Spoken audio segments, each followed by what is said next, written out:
Hey, I'm Amani Forrester, author of the book 30 Reasons Why Men Deserve Nothing, available now on Amazon, and you can always read it free if you have Kindle Unlimited. Now, I was on Reddit recently and I came across a very interesting discussion board where people were describing the first time that they realized that their relationships weren't just unhealthy, but were incredibly harmful. So, we're going to go through some of them and basically take them all as cautionary tales for your own life. And I'm not just here by myself this time.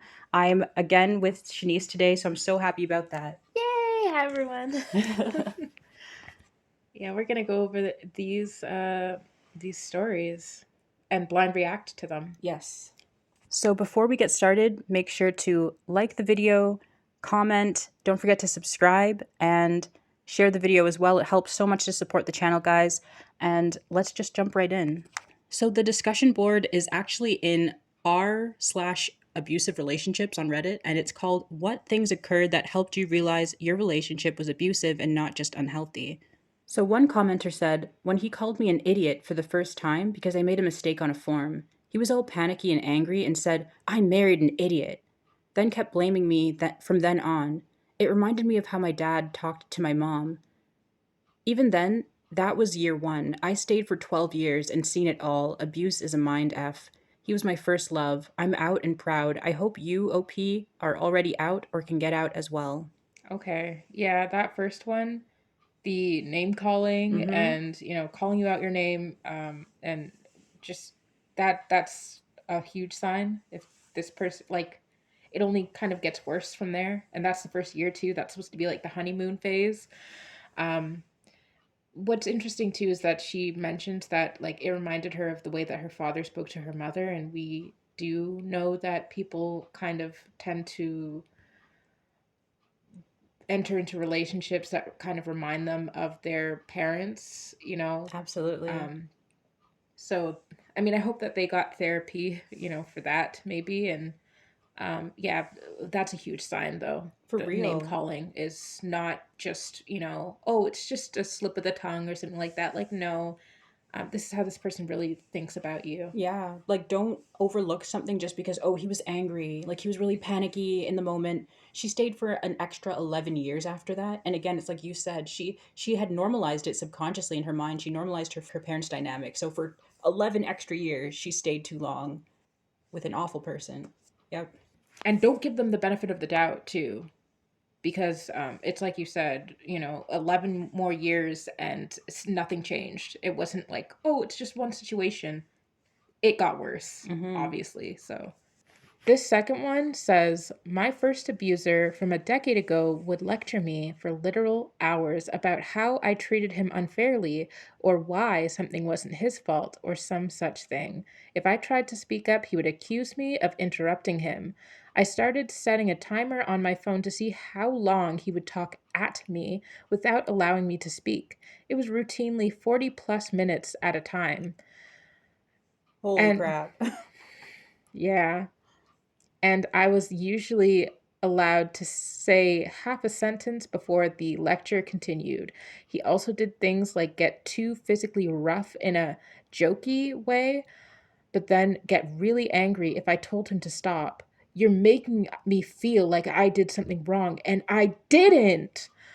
He was obsessed with the concept of fairness and told me all the time how I owed him because of some prior infraction, like interrupting him. It sounded like he was just taking out all of his frustrations on her, like 40 plus minute diatribes. What is that? I know. That's not healthy communication. That's like berating a child and that's like abusive. And you're going to talk to your partner that way? Yeah. That's disgusting.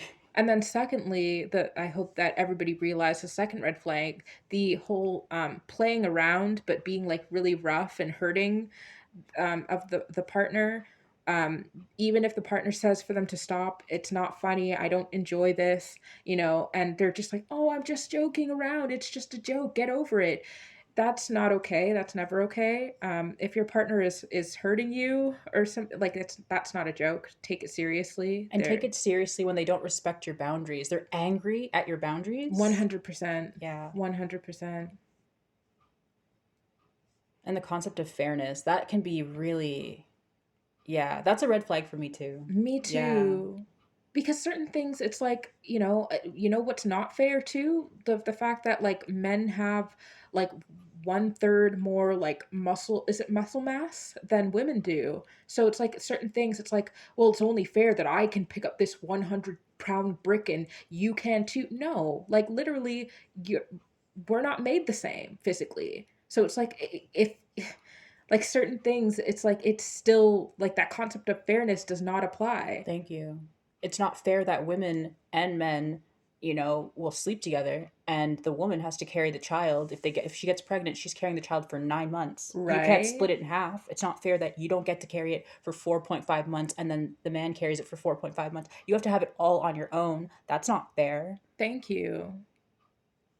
So it's like, ugh, yeah, just red flags abound. For real. He sounds so childish too. Um this next one says he admitted to me that he actually brutally unalived my cat.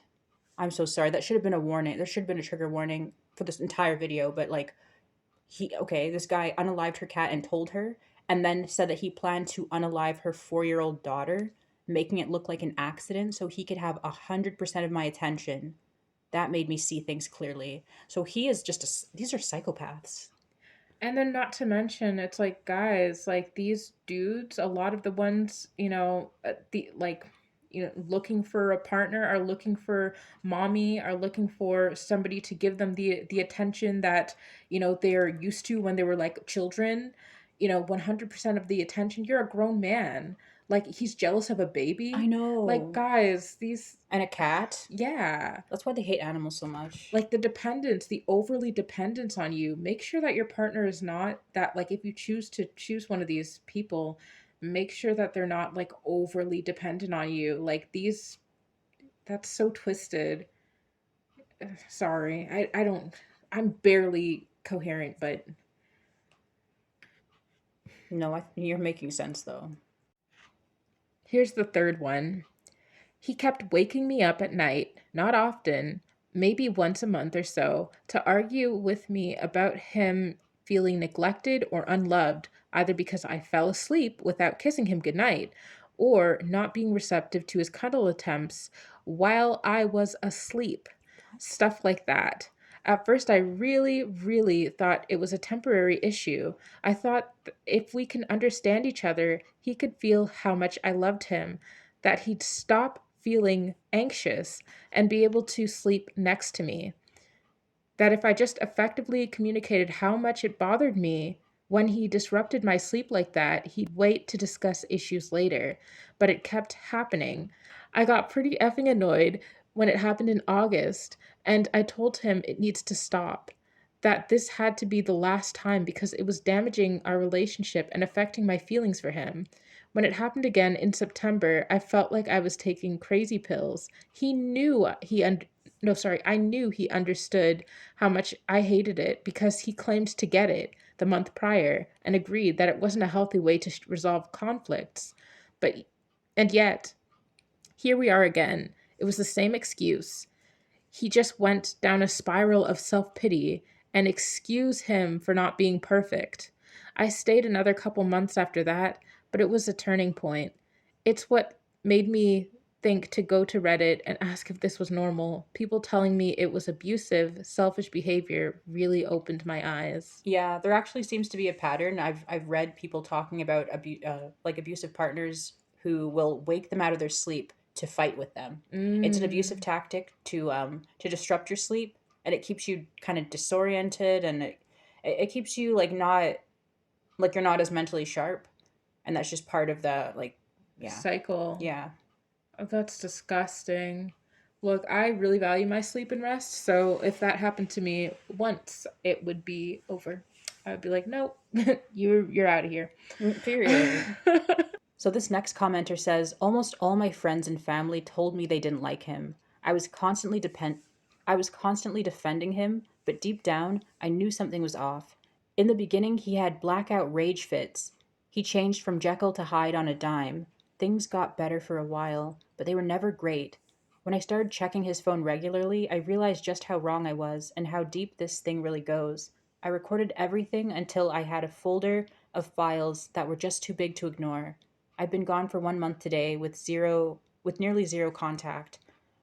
Wow. Yeah. Yeah, it's a huge red flag when your close family and friends don't like the person because sometimes you're too deep into something, you can't really see it, or you're in denial, like she said. Yeah, that's a huge one. And then the blackout rage fits, I was that's a gonna huge. mention Yeah, that. people who black out and do things, no, like I don't trust you.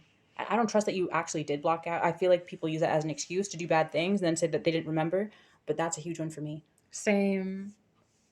And lastly, um, it I do like the way that this person went about the like documenting of things that happen, because sometimes, especially when there's like good times and stuff like that, she did say it was never great, but for other people sometimes it is really great sometimes, but then there's those moments where it's like, no, this isn't right. And it does really really help to keep like a tally of everything that happens, keep everything documented, because when you read it over with like fresh eyes and you see it pile up, then you can realize more lucidly, like, no, this is not right, this is not okay, this is not safe for me.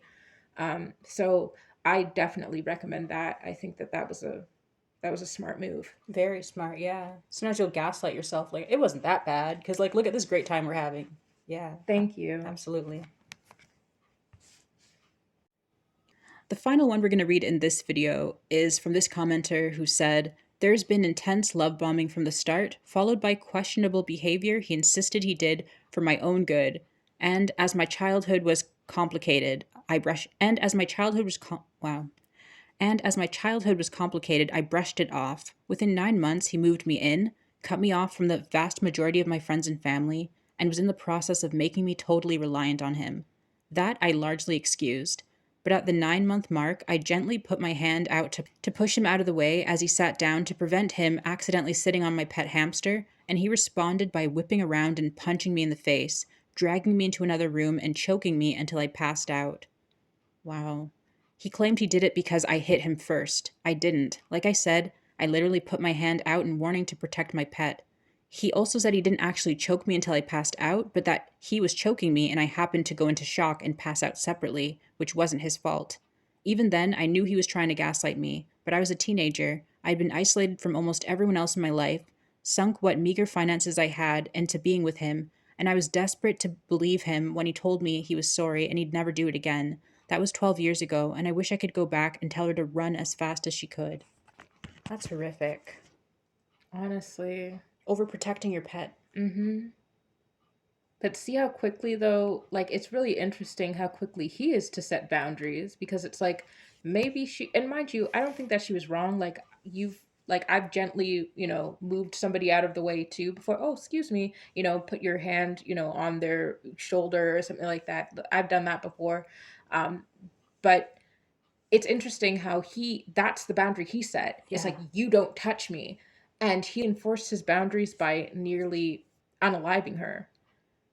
But God forbid, a woman try to assert her boundaries even verbally. So again, maybe it's not a one-to-one situation. I don't know, but it's just really interesting, Mm-hmm. because I mean that's not really boundaries if you're being honest, but at the same time it's like that's really interesting. She reaches out and that warrants a punch in the face. Yeah, and choking until Mhm. she passed out, and then tells her how she feels afterwards.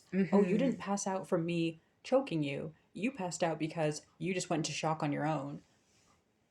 Yeah, as if he didn't cause that. Even if she did go into shock, and pass out, she that wouldn't have happened if you didn't punch her in the face and choke her. Thank you. Like, you shocked her. Like, So it's just like, guys, don't let these people touch you. I Don't let these know. people, if they touch you, if they lay a finger on you, um, unwarranted, and it's over. It's over. Mm-hmm. Not even a chance. Not, oh, let me explain your feelings away. No, it's done.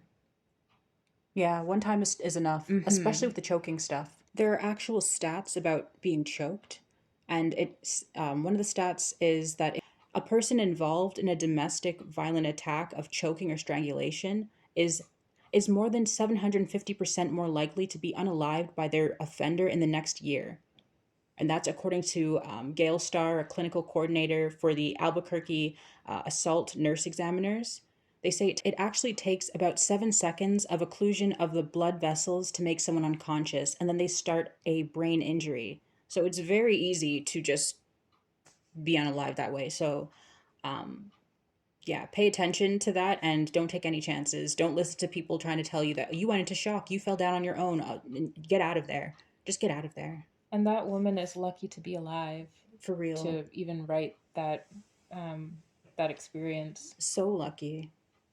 So, that's it for now. We're not going to make it too long because we don't even know if you guys are interested in this, but I thought it was interesting to bring to the channel, and I thought it was really important that we bring it. And I'm so glad that Shanice was here today to help me with these reactions. Thanks for having me. No problem. If you guys want to hear a part two, maybe, or if you at least want to, you know, Chime in with your experiences. definitely leave them in the comments and give us a like. Don't forget to subscribe if you haven't already. And thanks so much for watching, and we'll see you in the next one.